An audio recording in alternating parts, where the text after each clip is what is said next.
Assalamualaikum warahmatullahi wabarakatuh.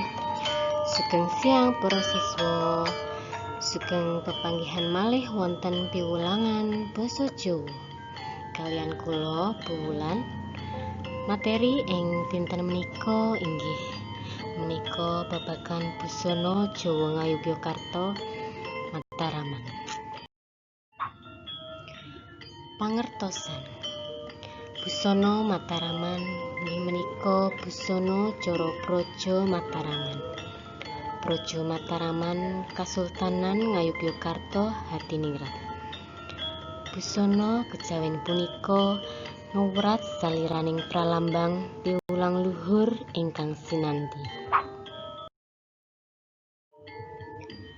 Busana Jawa kakung ingkang sepisan inggih menika iket.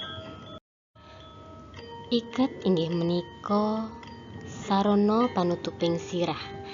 Iket kasebut ugi udeng mengku piwulang supados manungsa punika sageta ngiket raos gunggung diri utawi umuk. Mila ingkang pun iket punika sirah. Sirah punika papanipun sedaya pakarti pangangen-angening manungsa. Surjan sembagi. Surjan sembagi utawi kembangan sejatosipun busana ingkang mligi dipun agem dening sampeyan dalem ingkang sinuwun Sri Sultan Hamengkubuwana ingkang jumenengnata. Lan ugi Sri Paduka Kanjeng Gusti Adipati Pakualaman ingkang jumenengnata. Ananging adatipun ugi kaginakaken ing upacara pawiwahan. Surjan lurik. Surjan lurik kaginakaken kawula Ngayogyakarta ing padintenanipun. Pranakan biru lurik 3-4 busana punika minangka busana dinas tumraping abdi dalem Kraton Ngayogyakarta Hadiningrat. Busana atela. Kados jas warni pethak, belahan tengah rinengga benik emas. Agemanipun pangkat wedana minggah ing upacara mirungan. Lengen ngandhap pinaringan tandha kalenggahan. Warangka gayaman. Menika bedanipun warangka gayaman Ngayogyakarta ugi Solo. Branggah Ngayogyakarta ugi ladrang Solo.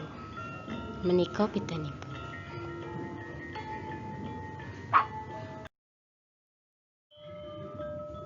Jarit. Jarit menawi cara Ngayogyakarta pojokan badikan ingkang awarni pethak wonten Jawi, dene cara Solo wonten lebet. Menika tuladhanipun jarit Ngayogyakarta lan Solo. Kalajengaken busana kejawen putri.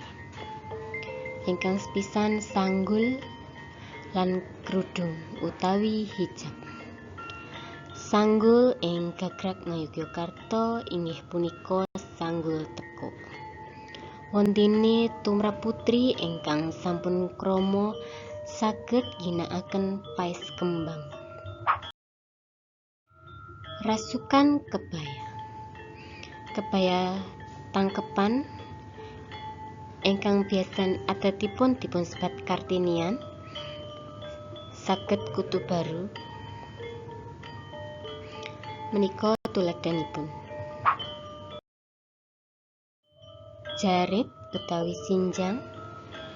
Jarit utawi sinjang sami kaliyan busana kakung, namung wiron putri kadamel langkung alit lan dawahing seret sinjang wonten ing siring kiwa. Menika canela utawi selop. Bitanipun antawis kakung lan putri kados menika. Cekap semanten wonten ing piwulangan basa Jawa menika.